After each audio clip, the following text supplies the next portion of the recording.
All right. So I'm slightly late to the game because people like you and me, we gotta work, so we don't always get time to, do the things that we want to do because we got other responsibilities. But I promised you guys that I would cover updates. Hold on, let me pull up a chair.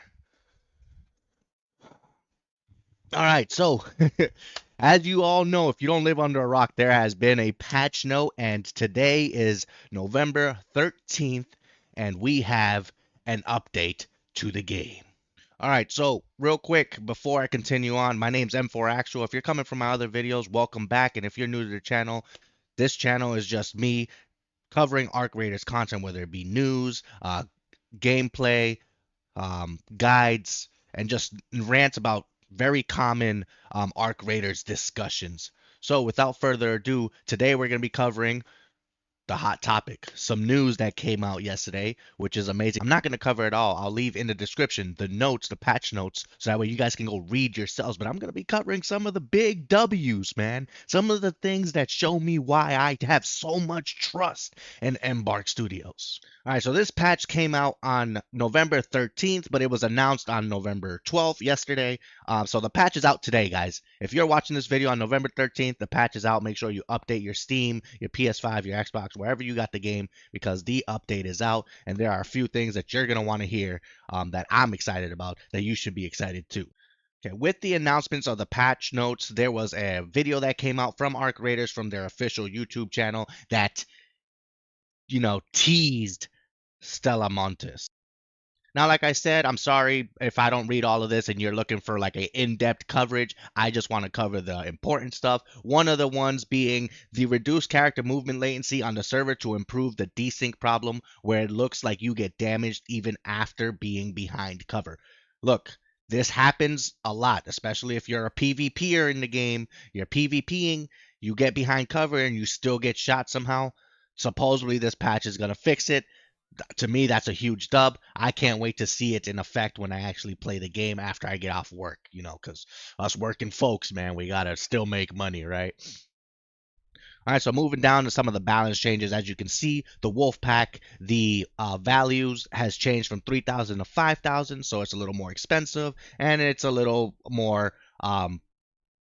it costs a little more material to craft. Okay, you're gonna need 3 refined explosive as opposed to 2 arc motion core. All right, for the arc motion core and arc circuitry, before you needed refiner level 3. Now they've brought it down to refiner level 2. So if you don't have level 3 workbench yet, you still have the opportunity to craft this, but you're still gonna need 8 arc alloy. Before you only needed 6. They also did reduce the value of the spotter relays. If you've been playing the game, you know that those spotter relays, a lot of people were taking them out to farm them because you were getting 5,000 coins and they were relatively easy to kill. But now they dropped it to 2,000. The security lockers were over providing valuable items and they have been adjusted. Look, I was the guy that was running the security locker breach and getting epic items all the time. So this change, although it's going to hurt me and it's probably going to hurt a lot of you guys that went security breach, listen, it was doing more than it needed to. Let's be honest. All right. They changed the XP. They reduced the XP per damage from 3 to 2 for the Bastion, Bombardier, Rocketeer, and Leaper. Now, when we're talking about the XP being reduced, they're talking about the looting arc parts from the Bastion and the Bombardier. So when you go to like their extremities, it's gonna go from 500 to 250 for the Bastion and 500 to 300 from the Bombardier. And then they increase the XP for looting arc parts for the Rocketeer thrusters and the Leaper legs from 200 to 500. Now, I don't know. I feel like those are easier to kill, the Rocketeers and the Leapers, so I don't know why they went up. But look, I'm not going to complain. I'll just take out more of those and get more XP, all right? Now, for the sake of keeping this video not too long, we're going to go ahead and skip through the common bug fixes, all right, and talk about the stuff that I find huge, like a big W, all right? So we're getting through all that, and we're going to go to another patch note that is on the website. Again, I'm going to have this link in the description for you guys, okay? And this is the big one, all right? This is the one that said, hey, look, Embark is here to stay. Embark is not playing around.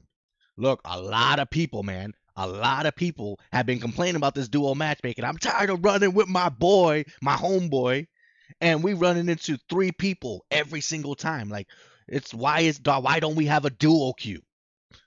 Listen, in the beginning of the week, check this out. In the beginning of the week, they secretly started implementing this duo testing. And once they figured out it worked, they dropped it in a patch note.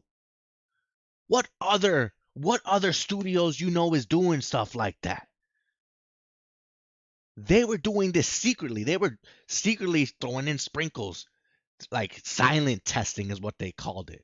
We have silently tested and enabled dual prioritized matchmaking beginning earlier this week. Dual matchmaking will work like this. First, we prioritize solos and squads to play separately. After that, we prioritize duos to play with other duos and for trios to play with trios. Please note that this is not a 100% guaranteed system, so you may at times run into different constellations of players other than your own. Hey, look, maybe there's a game or two where I run into a duo or trio if I'm playing solos. Maybe as a duo, I'm running into maybe a solo or a trio, because we're trying to fill the lobby.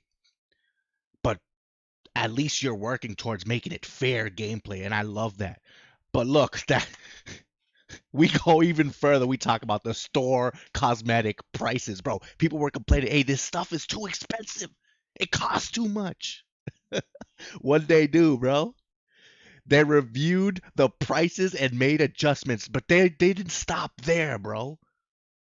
They said if you paid for some of these already, we're going to give you your money back for whatever you overspent. And we're just going to throw it back in your account. What studio doing that? Bro, what? I love this, man. I love this. And here's the thing that you don't see a lot of studios doing. Embark is doing a great job in keeping us occupied. All right. They know a lot of players that finished their expedition and quest. So let's throw a community event in there. November 13th, today, they did this one where we pretty much donate materials to unlock a new map. The event is called Breaking New Ground. All right. The lore is they get the materials, it creates some extra tunnels or something to Stella Montes, which allows us to unlock the map faster. But, the community is doing so good that the moment that this dropped, they were like, whoa, whoa, whoa, whoa, hold your horses, hold your horses. You guys are progressing too fast and going to unlock the event much faster than we anticipated. So they raised the bar, of course, and I have every bit of faith that everyone in this community, in the Arc Raiders community, is gonna meet that and surpass their expectations. There are some other things that they covered that I don't know too much about, so I'm hoping when I play it I do. We have some new arc, the Matriarch and the Shredder. I still haven't seen what it looks like, so if you guys know what it is, go ahead and drop it in the comments, right? We got some new weapons and gameplay items, new legendary weapons, and 3 new mines and 2 new grenades. I'm a fan of grenades. I love chucking them things. We're gonna get new quests, of course, and then it gives us a little insight on what's coming up. The next update is going to be called Cold Snap, and it'll arrive in December. So December is when we're looking for the next major update, and it's going to introduce the Flicker and Flames event, which is probably going to be the same thing that we're doing now, but different items maybe, or maybe it's a different quest altogether, right? But the long-awaited Expedition Project Raider Reset is also going to happen then. I'm already done with my expedition. I'm ready for this. I'm excited, and I hope you guys are too. Again, I'm M4Actual. If you made it this far in the video, please like the video. Subscribe if you're looking for more Arc Raiders content. I do cover in my shorts other items that are hard to get and how to get them, or at least popular spawns. And it's been very, very popular as far as my shorts go. So be sure to check those out, or check any one of my other videos out. And if you enjoy my content, stick around. I'll see you next time. See you topside, Raiders.